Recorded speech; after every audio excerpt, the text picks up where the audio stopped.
Alright guys, so the Chevy Sqarebody Bench seat. It might be cool looking, they're very uncomfortable to sit on for extended periods of time. So, what can you do? There's a couple of different things, methods or ways of going about. You can swap in a different style of bench seat. There's aftermarket bucket seats, which are very expensive. The newer Chevy pickups had very comfortable bucket seats, but the problem with swapping in some of them is this hump right here in the floor, which GM built into these pickups because the fuel tanks were on the outside of the frame rail and they had to get them up higher for clearance underneath. So they built this little hump into the floor pan of the truck. And you cannot put in a newer style of Chevy seat with this hump here. And I was looking around online last night. There is a guy who has gone and cut from here back to here and put in a flat floor in his cab to make room for a newer style Chevy bucket seat. Then of course he had to go out back and mount a Suburban fuel tank behind his rear axle because there's obviously not room for the saddle tanks here under the cab anymore. What I'm working on is a concept, low profile, low rider, lots of room bench seats. So the old bench seats, they've got you sitting way up against the steering wheel and the firewall. And I've mentioned in an earlier video how I shortened the steering column by 3 inches to make it more comfortable to drive. Well, now on top of that, I'm trying to take and move the bench seat back and down by a couple inches, 6 inches, I don't know, I didn't measure it. So what I've done is I've got the pieces here and I'm going to show you the mock-up of my low profile, low rider, low bench seat. So here we go. The first piece coming in, this is actually the old seat back, like the back of the bench seat, and it sat just like this on the old bench seat, probably about that high. And it had little ears, it had big ears right here that went forward and they fastened to the base of the bench seat so that you could tilt this forward and put all your junk behind the seat, or tools or tow strap or battery charger or whatever you want to keep behind the seat. It all sat on this shelf right here, and then when you hit the brake it went down underneath the bench seat. So this was the seat back. It is now going to be the seat base. And as you can see,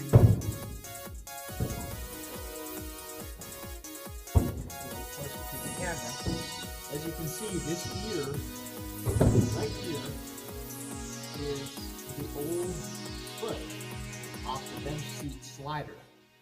So I just took the grinder, chopped off the foot, and actually I bolted it to the hole and then laid this new frame on top and just fastened it with the welder.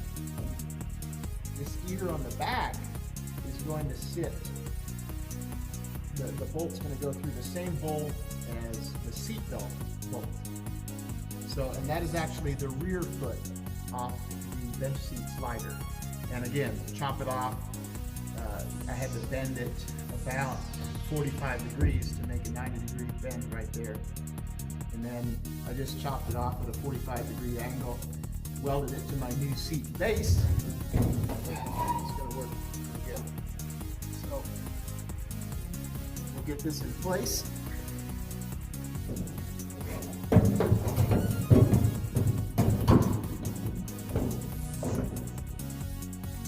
And again, I'm not drilling any holes or doing any cutting on the floor of this pickup truck. This was a beautiful, fairly clean, rust-free pickup that came out of Auburn, California. And so this, I don't want to modify the floorboard in any way. So this seat, my concept here, is going to fasten to all original mounting holes. So I'm not going to fasten it here in the video because I'm going to pull it out again to do insulation inside the entire cab of the truck. So this is just a mock-up. This next piece I'm bringing in is actually the seat back that was fastened to this piece.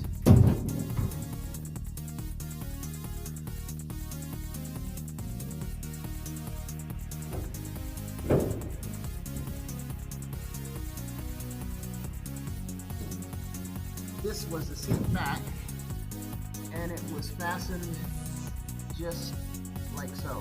That's how it sat on the original bench seat. This being the top, this being the bottom. So I've taken and I'm going to lay it down just like that on my new seat base. This is now the new seat base.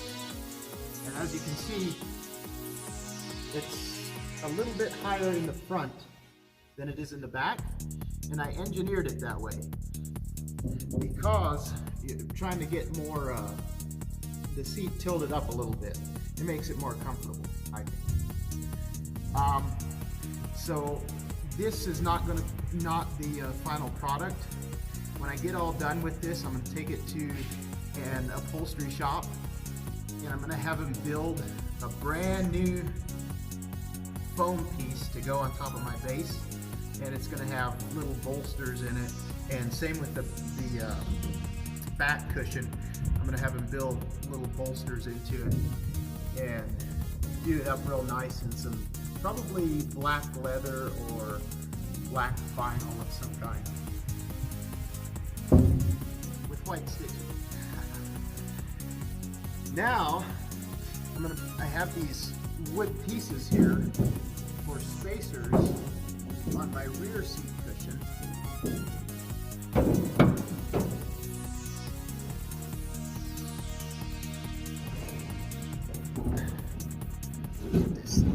There we go. And again, this is just a mock-up. No way am I going to have some wood pieces flying around in the back of the pickup cab when this thing is finished.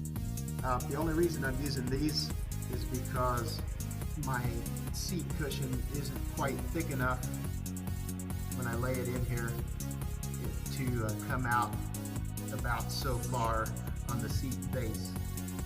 So the next piece I'm bringing in is a foam piece that was actually the seat base, and I ran it through the bandsaw and cut it at about 15.5 inches, so it'll sit right on this shelf here, and it'll come all the way up against this hump here in the sheet metal.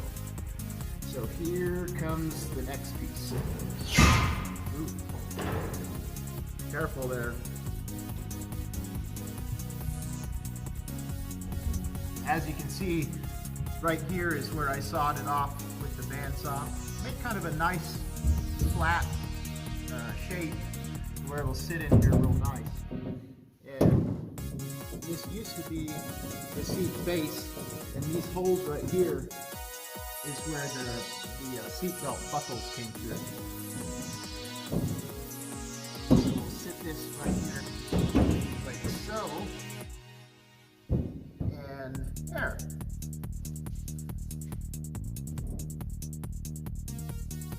I think it's going to work pretty good.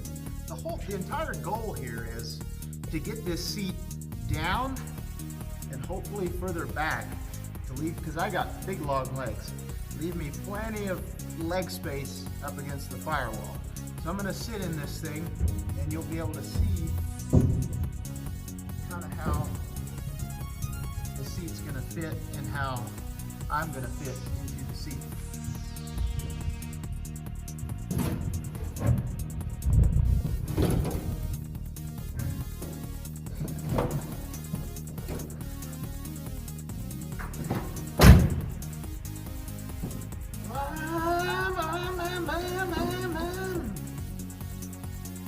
Okay, back to business.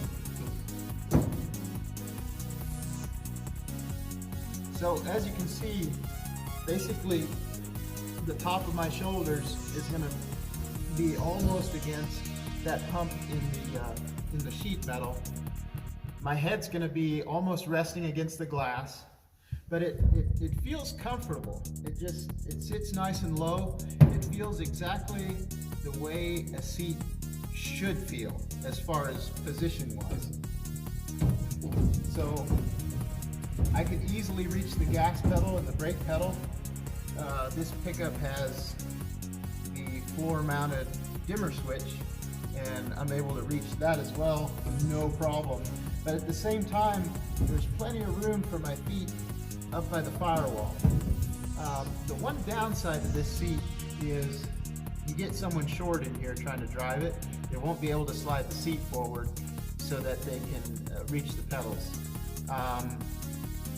Anyway, nobody's going to be borrowing this truck when I'm finished with it, so no worries there.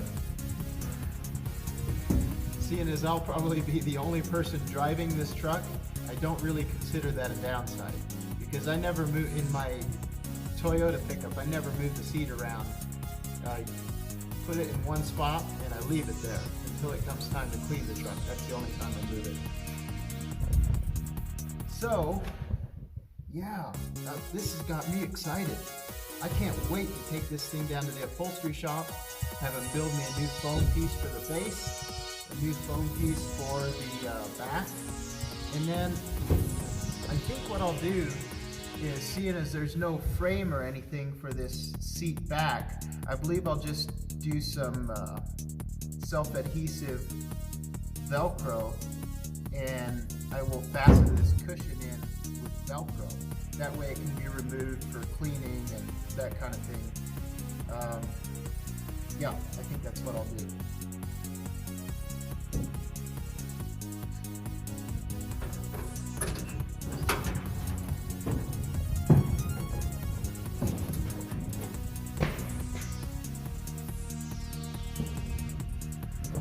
So there it is, guys. There is my concept low rider, lowered class, low profile, low bench seat. So let me know what you think. Any tips, advice, or ideas on how to make it better? I'm all ears. So hope you enjoyed the video. Stay tuned until next time.